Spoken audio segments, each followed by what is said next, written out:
What's up YouTube family and Dragon Ball enthusiasts? If you guys enjoy my content or only want DB Super related content, subscribe to my channel or subscribe to my DBS channel where you get all the latest content and discussions. Just make sure to hit that notification bell to stay updated.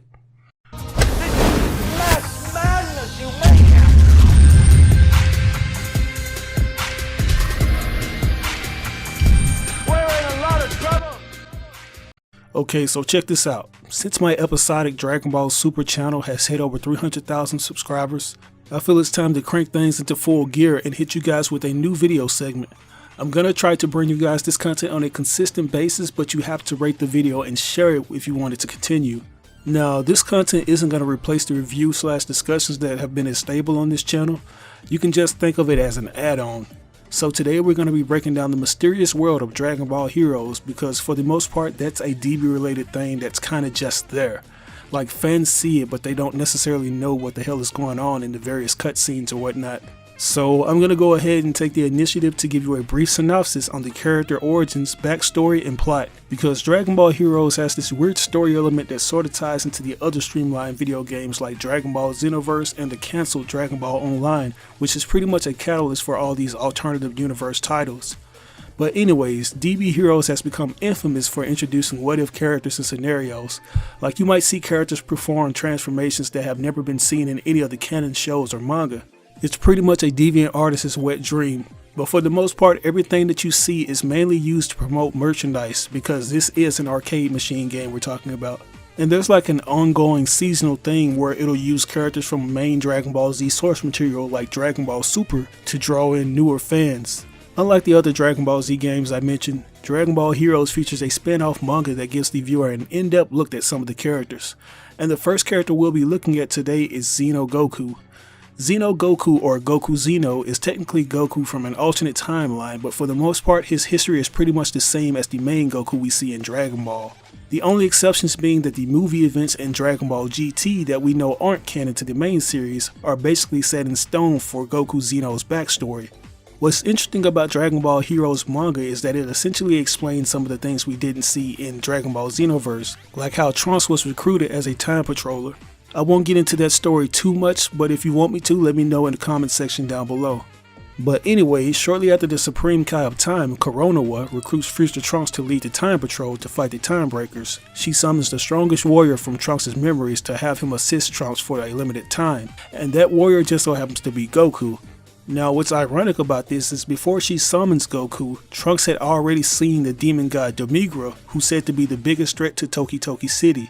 So this is basically suggesting that Goku is more powerful than Demigra himself.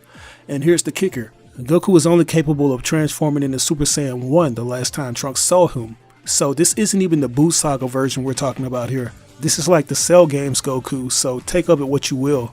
It's just funny that a mere Super Saiyan 1 is described as the strongest Saiyan. If that's the case, she should have picked Team Gohan since, you know, he was the strongest Z-Warrior at the time of Trunks' departure back in his time.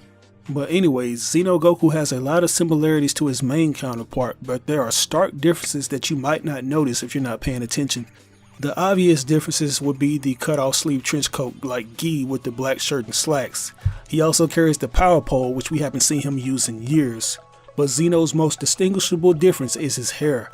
He has 3 bangs hanging to the right of his forehead and 2 bangs hanging to the left. His hair also stands up in the front with 5 spikes and 4 bangs in the back. In terms of his actual power, it kind of varies depending on the scenario he's in.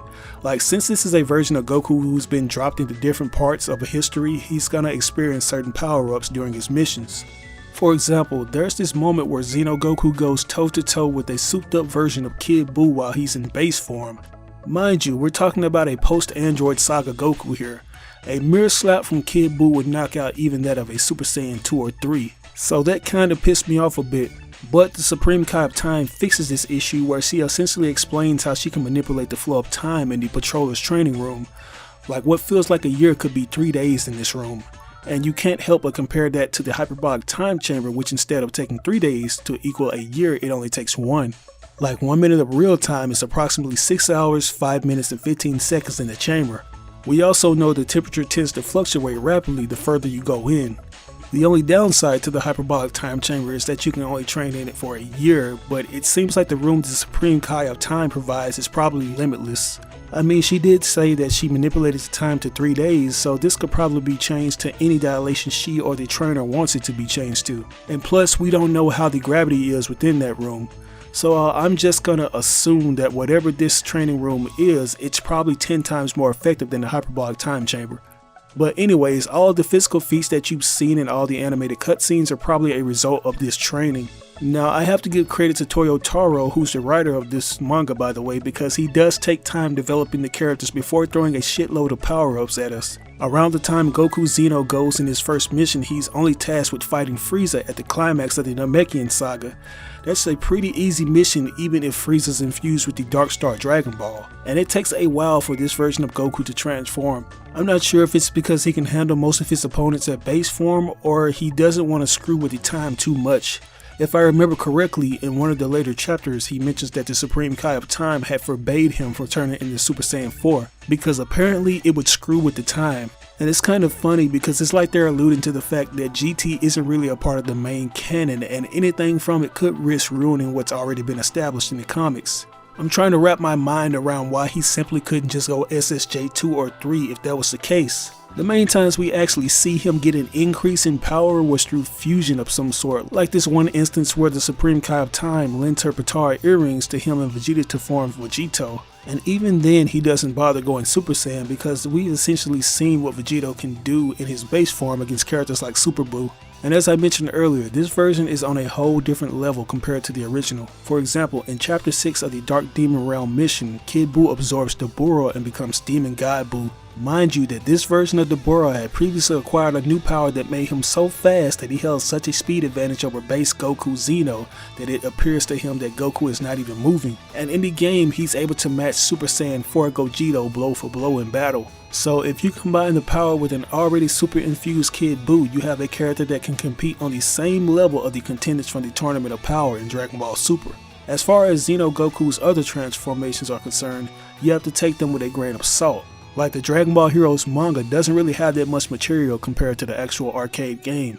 So far there have been only 10 chapters, so it'll be a while before it catches up with what's going on in the animated cutscenes. From what we've seen, Goku Xeno can perform all the transformations that the main timeline version can. His Super Saiyan form possesses the same heightened power up as Super Saiyan Goku from Battle of Gods, which is pretty interesting of itself because it's blatantly suggesting that he possesses powers that of a Super Saiyan God. During the Ultimate Mission X, which is set after the events of the first Xenoverse game, Xeno Goku achieves Super Saiyan God after borrowing power from his allies. That form is powerful and all, but it's not really considered his strongest transformation according to the trading cards. This is where the biggest divide in the fandom comes into play, because there's been a debate on which form is stronger out of SSG Blue Goku and SSJ 4 Goku. In my opinion, it's Blue because of how it's achieved through the control of God Ki or whatnot. But apparently this manga suggests that Super Saiyan 4 is the definitive form or on the same level as Super Saiyan God Blue. As I mentioned earlier, the Supreme Kai of Time forbids Goku Xeno from using Super Saiyan 4, but he occasionally uses it when it's absolutely necessary. And the trailers have gone so far as to showcase these epic battles in animation from the new Universe Mission arc, but there has yet to be an official winner between the two. But anyways, that's all I have for you guys today. What do you think about this information? If you want me to do more videos regarding DB Heroes, let me know in the comment section down below. But it's very important that you like and share the video because the story in the manga is a trip. And the power levels are insane. And also consider becoming a patron. It helps this channel stay independent and self-sustained. Once again, this was your boy RBG signing out on another video. I will catch you guys later. Peace out.